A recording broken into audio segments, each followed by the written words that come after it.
অর্থাৎ ইতিমধ্যেই যে কাউন্টার এফিডেভিট যেটা দেওয়া হচ্ছে ইডির পক্ষ থেকে, সেই কাউন্টার হলফনামায় কিন্তু ইডি দাবি করছে মমতা বন্দ্যোপাধ্যায় যে দাবি করেছিলেন 8 তারিখে 3রা ফেব্রুয়ারি হলফনামা দিয়ে, যে একেবারে তিনি কোনো রকম সেদিন তল্লাশিতে বাধা দেননি এবং ইডি আধিকারিকদের সঙ্গে তাদের অনুমতি নিয়ে দলের কাগজপত্র তিনি সেদিন সংগ্রহ করেছিলেন। আজকে কাউন্টার যে হলফনামা দেওয়া হচ্ছে ইডির পক্ষ থেকে, সেখানে ইডি দাবি করছে যে একেবারে ইডির যে কার্যকলাপের তাদের যে ফান্ডামেন্টাল রাইট সেটা লঙ্ঘন করা হয়েছে ওই 8ই জানুয়ারি, এবং ফোর্সফুলি যে সমস্ত ডিজিটাল এভিডেন্স সহ অন্যান্য যে নথি তথ্য প্রমাণ সবটাই সেদিন সংগ্রহ করা হয়েছে। মমতা বন্দ্যোপাধ্যায় তা সংগ্রহ সেদিন করেছেন 8ই জানুয়ারি, এবং একেবারে ফোর্সফুলি অর্থাৎ বলপ্রয়োগ করে সেই ডিজিটাল এভিডেন্স সহ অন্যান্য নথি তথ্য প্রমাণ সেদিন সংগ্রহ করা হয়েছে এমনটা তারা অভিযোগ করছেন, এবং তাতে ইডির যে ফান্ডামেন্টাল রাইট তা কিন্তু লঙ্ঘন করা হয়েছে। এবং একই সঙ্গে ইডির সেদিনের যে তল্লাশি তা কিন্তু কোনোভাবে রাজনৈতিক উদ্দেশ্যে ছিল না, যা একেবারে শুরু থেকে মমতা বন্দ্যোপাধ্যায় অভিযোগ করছেন। কোনোভাবেই ইডির 8ই জানুয়ারিতে প্রতীক জৈনের বাড়ি এবং অফিসের তল্লাশি রাজনৈতিক উদ্দেশ্যে করা হয়নি। কয়লা পাচারের তদন্তে আইপ্যাকের নাম এসেছিল এবং সেই কারণে প্রতীক জৈনের বাড়ি, লরেন্স স্ট্রিট এবং অফিস সেক্টর 5-এর গডরেজ ওয়াটার সাইড সেদিন তারা তল্লাশি করতে গিয়েছিলেন। কিছুক্ষণের মধ্যেই শুরু হবে এই মামলার শুনানি। সুপ্রিম কোর্টে আজ নজর রয়েছে, কারণ 3রা ফেব্রুয়ারি যে হলফনামা দেওয়া হয় মমতা বন্দ্যোপাধ্যায়ের পক্ষ থেকে, সেই হলফনামায় কিন্তু মমতা বন্দ্যোপাধ্যায় দাবি করেছেন যে সেদিন কোনো রকম বলপ্রয়োগ করা হয়নি, তল্লাশিতে মমতা বন্দ্যোপাধ্যায় কোনোভাবে বাধা সৃষ্টি করেননি, বরং ইডি আধিকারিকদের সঙ্গে অনুমতি নিয়ে তাদের সঙ্গে বিনীতভাবে কথা বলার পরই কিন্তু দল সংক্রান্ত কাগজপত্র সংগ্রহ তিনি করেন সেই দিন। আজকে যে কাউন্টার এফিডেভিট দেওয়া হচ্ছে ইডির পক্ষ থেকে সুপ্রিম কোর্টে, সেখানে তারা দাবি করছেন একেবারেই অসত্য দাবি করা হয়েছে মমতা বন্দ্যোপাধ্যায় 3রা ফেব্রুয়ারির হলফনামায় সেদিন ফোর্সফুলি অর্থাৎ বলপ্রয়োগ করে সমস্ত ডিজিটাল এভিডেন্স সহ যে অন্যান্য নথি প্রমাণ সবটাই নিয়ে এসেছেন মমতা বন্দ্যোপাধ্যায়, যাতে কেন্দ্রীয় এজেন্সির যে মৌলিক অধিকার বা ফান্ডামেন্টাল রাইট তা লঙ্ঘিত হয়েছে। শুধু তাই নয়, ইডির পক্ষ থেকে এমনটাও দাবি করা হয়েছে যে সেদিন যে তল্লাশি তারা চালাতে গিয়েছিলেন আইপ্যাকের কর্ণধারের বাড়ি এবং অফিসে, তা কোনোভাবেই পলিটিক্যালি মোটিভেটেড বা রাজনৈতিক উদ্দেশ্য প্রণোদিত ছিল না, যে দাবি মমতা বন্দ্যোপাধ্যায় বারবার করেছেন। কয়লা পাচারের তদন্ত তারা করছিলেন এবং সেই তদন্তেই আইপ্যাকের নাম জড়ায়, আর তাই আইপ্যাকের কর্ণধারের বাড়ি এবং অফিসে তল্লাশি করতে গিয়েছিলেন ইডি আধিকারিকরা। ঠিক সেই দিন অর্থাৎ 8ই জানুয়ারি আইপ্যাকের কর্ণধারের বাড়ি এবং অফিস থেকে দু জায়গায় যেখানে তল্লাশি চলছিল সেখান থেকে বেরিয়ে এসে মমতা বন্দ্যোপাধ্যায় কি দাবি করেছিলেন দেখাবো।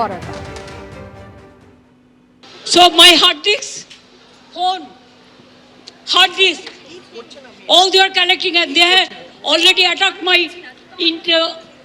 IT office also. In fact, sector 5, I am going there also. They raided my IT sector office to collect all of our party hard disk, the candidate list, the party strategy, the party plan. Is it the duty of the ED and Amit Shah? And he's taking away all my party documents. যখন অফিসে কেউ ছিলই না প্রায়, এবং তারা এসে আমাদের পার্টির সব ডেটা, সমস্ত ল্যাপটপ, সমস্ত আইফোন বা ফোনে যে সমস্ত স্ট্র্যাটেজি আছে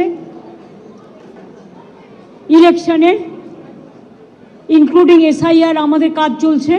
সুপ্রিম কোর্টের কিছুক্ষণের মধ্যেই শুরু হবে শুনানি পর্ব। কথা বলে নেব আমাদের প্রতিনিধি প্রকাশ সিনহার সঙ্গে। প্রকাশ, মমতা বন্দ্যোপাধ্যায় 3রা ফেব্রুয়ারির হলফনামায় আমরা দেখেছি যে তিনি একেবারে বলেছেন যে বিনীতভাবে ইডি আধিকারিকদের সঙ্গে তার কথা হয়েছিল সেই দিন, এবং কোন রকম তল্লাশিতে বাধা তো তিনি সৃষ্টি করেননি, এবং ইডি আধিকারিকদের অনুমতি নিয়েই কিন্তু দলের প্রয়োজনীয় কাগজপত্র তিনি সেদিন সংগ্রহ করেছিলেন। আজকে যে কাউন্টার এফিডেভিট দেওয়া হচ্ছে সেই হলফনামাতে ইডি কি দাবি করছে?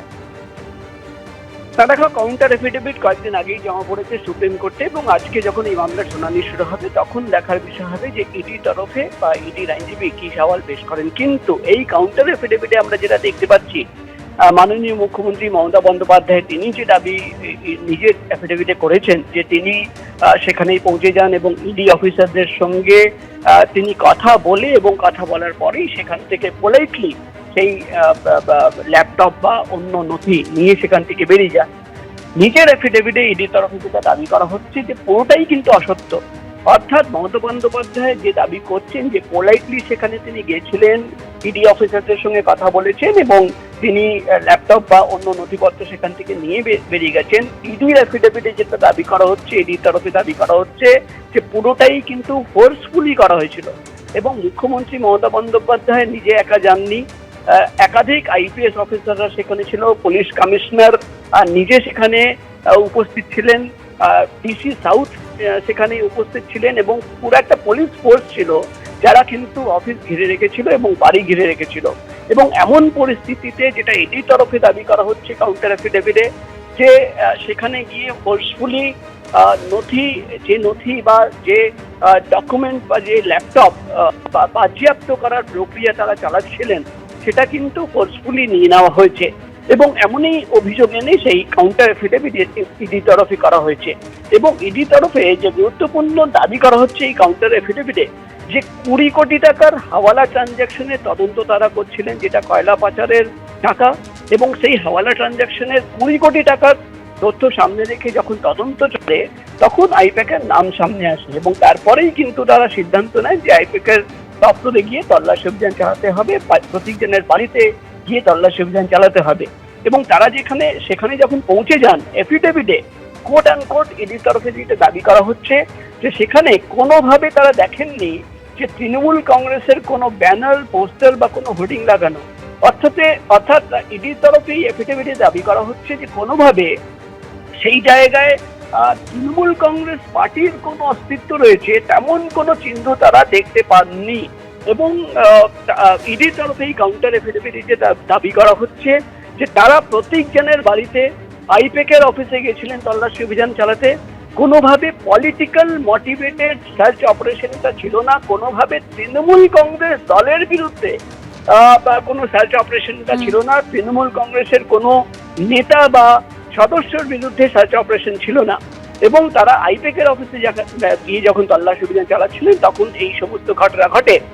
ফলে ইডি অফিসারদের ফান্ডামেন্টাল রাইটস সেটা কিন্তু লঙ্ঘিত হয়েছে, তাদের কাজে বাধা দেওয়া হয়েছে।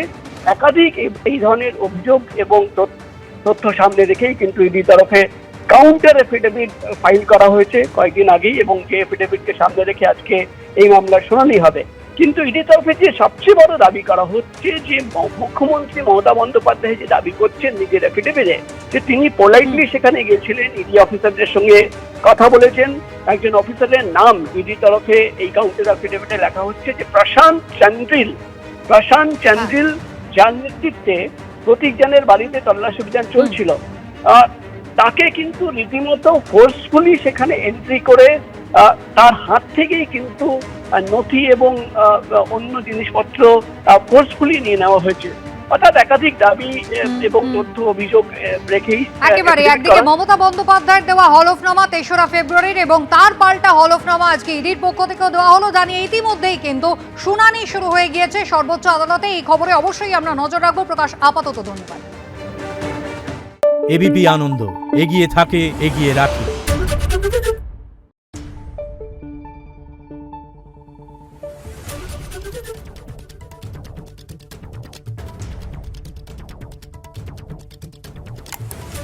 Thank you.